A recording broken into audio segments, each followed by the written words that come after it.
across the valley floor at 9 miles an hour.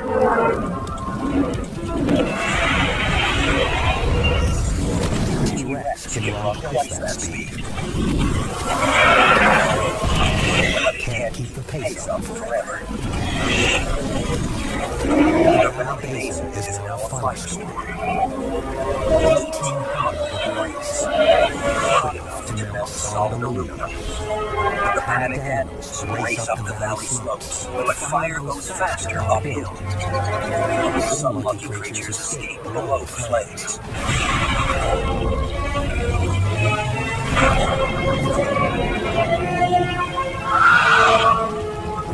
The large dinosaurs have no place to hide.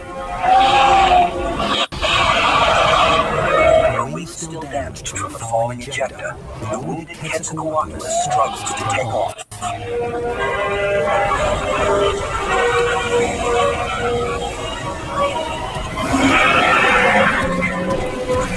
For the dinosaurs, time is running out.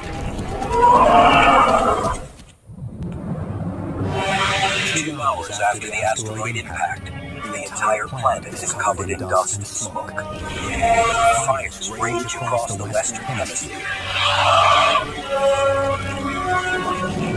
One of the few remaining Quetzalcoatlus, a flying pterosaur as big as a giraffe, is struggling to get airborne.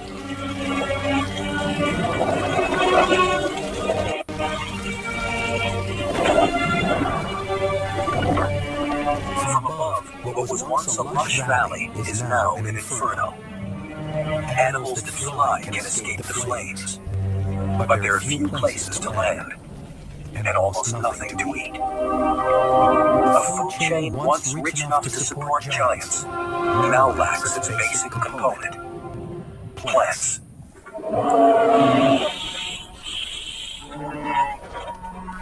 8,000 miles away in Mongolia, the temperatures are finally dropping. A handful of animals remain safely holed up in their cave.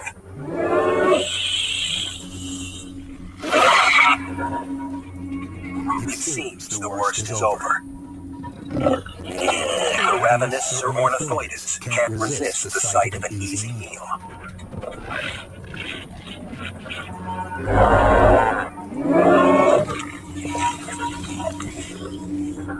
Soon, the braver Tyrannosaurus follow, making their way back towards the watering hole. One stays near the protection of the cave.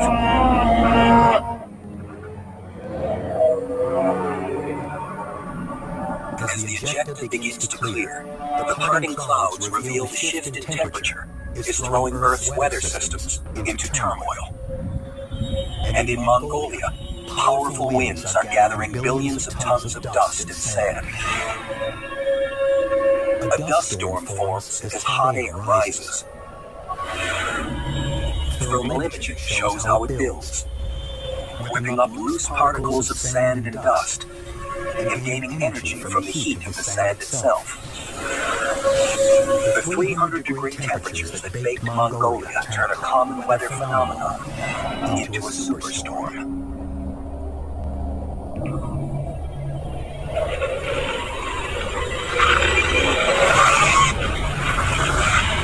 As it hits, the Tyrannosaurus are small enough to crouch for cover. But the Tyrannosaurus are out in the open. The sand blasts their bodies.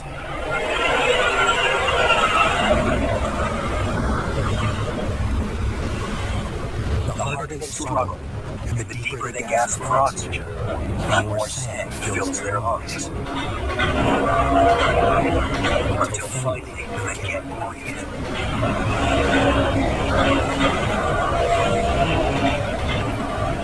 The superstorm engulfs much of the continent.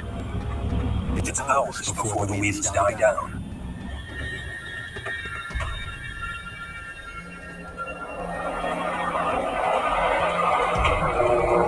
The last Tyrannosaurus, protected once again by the cave, heads to the watering hole on her own. Halfway there, she finds she's the last of the herd. But But she's not the last remaining dinosaur in the neighborhood.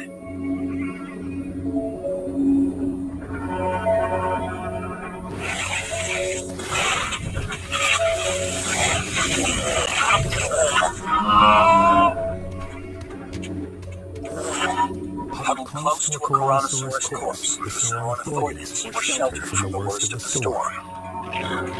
But the sand has swallowed their meal.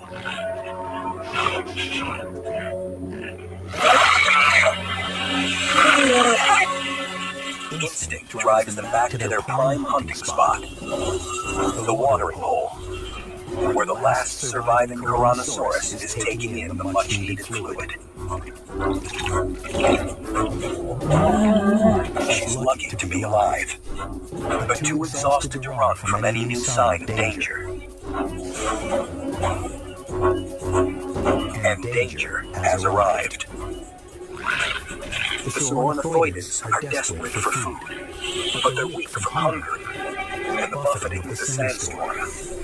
Only one has the confidence to attack.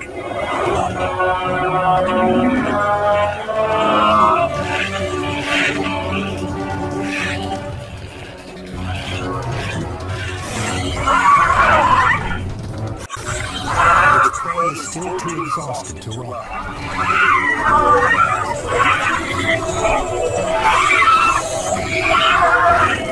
Distance, size does matter.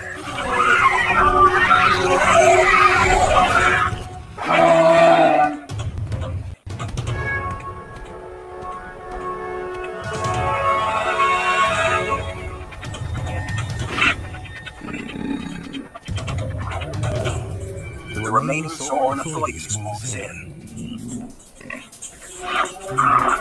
But it has no intention of making a run at the Tyrannosaurus.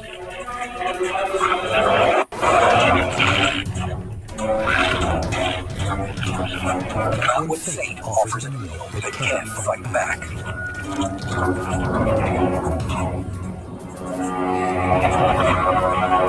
A week after impact, food is in very short supply across the entire planet.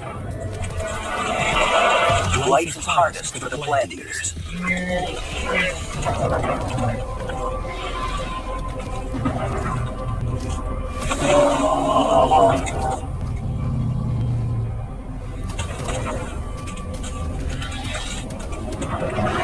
Huge herbivores have to eat vast amounts just to sustain their massive bulk. But there are simply no plants to be found. They can only hope that something, somewhere, is growing.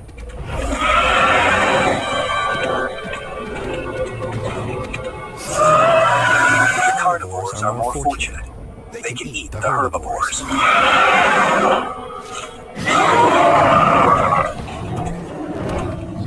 But two Triceratops are a little too much to take on.